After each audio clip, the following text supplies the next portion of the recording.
Obrigada pela presença aqui no canal Juris 360 Lab. Vamos direto ao ponto hoje, para uma análise importante. A pergunta é: no tráfico privilegiado, aquele com condições mais favoráveis, o juiz pode fixar o regime fechado só por causa da quantidade da droga? Oi, essa é uma dúvida muito comum. E olha, a resposta que o Supremo Tribunal Federal deu, e que está consolidada agora na súmula vinculante 59, né, que veio da PSV 139, é que não.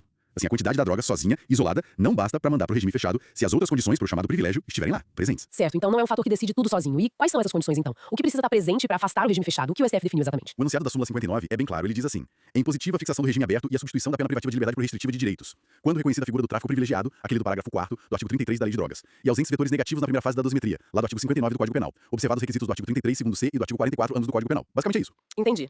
Então, vamos ver se eu peguei bem. Primeiro, tem que ser o tráfico privilegiado mesmo reconhecido na sentença. Isso. Segundo, na hora de analisar as circunstâncias do crime, lá no começo da dosimetria, não pode ter nada muito negativo pro réu. Tipo, sei lá, uma conduta social péssima ou consequências muito graves do crime, aqueles vetores negativos do 59. Exatamente. As circunstâncias judiciais têm que ser favoráveis, ou pelo menos neutras. Terceiro, a pena final tem que ser igual ou menor que 4 anos, e a pessoa não pode ser reincidente. Certo. Se tudo isso bater, né, o regime tem que ser o aberto, não é uma escolha do juiz, é impositivo. É impositivo, essa é a palavra-chave da súmula. E tem mais, a pena de prisão deve ser substituída por restritiva de direitos, tipo prestação de serviço, se os requisitos do artigo 44 do Código Penal também estiverem ok. Perfeito. A lógica do STF é que o tráfico privilegiado, ele tem características que o tornam menos grave que o tráfico comum, digamos assim. A gente tá falando de alguém que, em regra, é primário, tem bons antecedentes, não vive do crime, não faz parte de organização criminosa.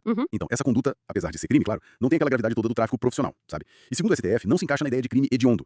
Por isso, seria desproporcional pegar essa pessoa e colocar num regime fechado só por causa da quantidade de droga, ignorando todo o resto que é favorável a ela. Seria até um constrangimento ilegal. É a individualização da pena na prática, né, analisar o caso concreto. Justamente.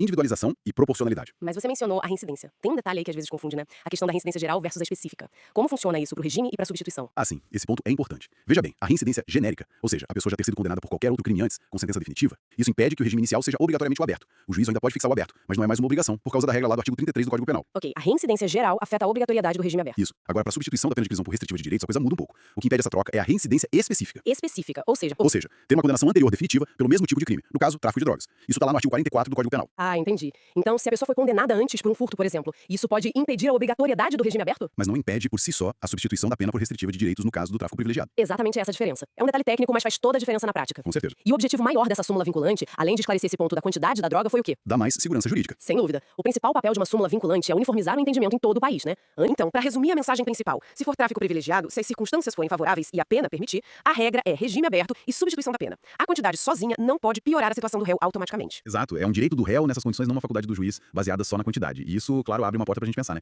Como que essa regra impacta lá na ponta.